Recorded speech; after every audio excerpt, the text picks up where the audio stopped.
engineering, finance, and business, and women are not. So you look at the breakup of that, and all of a sudden the wage gap basically disappears.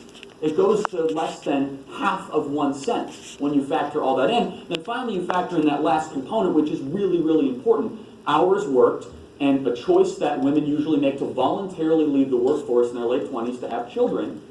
The wage gap basically evaporates. Now, it's interesting because if you look on median in urban areas in Atlanta, Orlando, Miami, Chicago, New York, San Francisco, Denver, Phoenix, women in their mid-20s actually out-earn men by 18 to 22%, even on median. Now, why is that? Well, because women are actually graduating college more than men right now.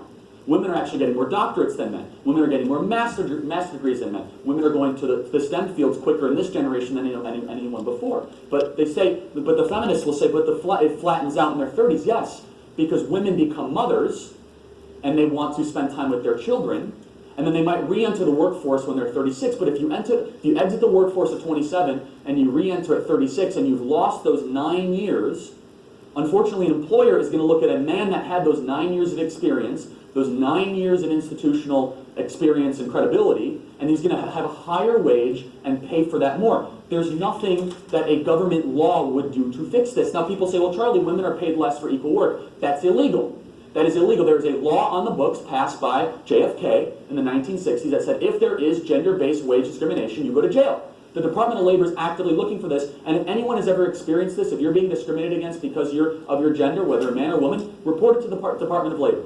Report it right now. There's already a law on the books for that. What this would really do, what the advocates of the wage gap are advocating for, is a new national law that would create a whole kind of bureaucracy that would actually make employers less likely to hire women.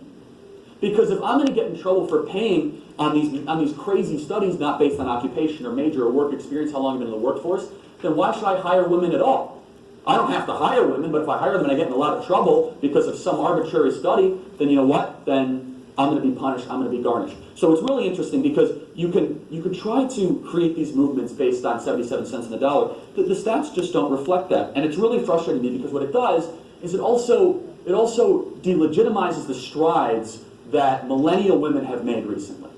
It makes it seem as if women are under this patriarchal oppressorship, when actually women are doing really, really well in modern America. Like I just said, women are graduating college, women are far less likely to commit suicide, their financial standing is a lot higher, their student loan debt is lower, their bankruptcy rates are much lower, they're living longer, women life expectancy is 81, men is 74, men's is going down, women is going up. And so but when you start to talk about stuff like the wage gap, and especially the way it's being kind of the subtext around it, I think it also does a disservice to women that have made really good choices, that have gone to college, that have applied themselves properly. Maybe they didn't go to college, and then they do really well, and all of a sudden they're being told this idea that